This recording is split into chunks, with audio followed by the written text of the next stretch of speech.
اگر قبر کھودتے وقت سانپ وغیرہ نکل آئے، سانپ اور بچھو، کیڑے مکوڑے، ان کے رہنے کی جگہ ہی زمین ہے۔ ضروری نہیں ہے کہ قبر کھودتے وقت اگر سانپ نکل آیا یا بچھو نکل آیا یا کوئی اور کیڑا نکل آیا تو لازمی طور پر یہ بات ضروری نہیں ہے کہ وہ شخص جس کی قبر کھودی جا رہی ہے وہ گناہ گار تھا، نعوذ باللہ۔ یہ چیزیں تو زمین میں ہی رہتی ہیں۔ اگر ہم قبر کھودنے کے علاوہ بھی بعض اوقات اگر زمین کو کھودیں تو یہ چیزیں نکل آتی ہیں، تو لہٰذا اس پر پروپیگنڈا نہیں کرنا چاہیے اس شخص کے خلاف کہ جو فوت ہو گیا اور اس کی قبر کھودی جا رہی ہے۔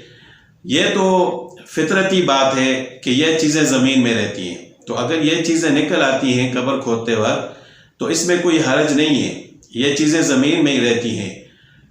اور اسی طرح بعض اوقات قبر کھودنے کے علاوہ یعنی قبر بنی ہوئی ہوتی ہے اور اس سے یہ چیزیں نکل آتی ہیں تو پھر بھی کوئی حرج نہیں ہے۔ ظاہر ہے یہ چیزیں زمین میں ہی رہتی ہیں، ان کو کیا پتہ ہے کہ یہ قبر ہے، یہ گھر ہے یا یہ ویسے گڑھا بنا ہوا ہے۔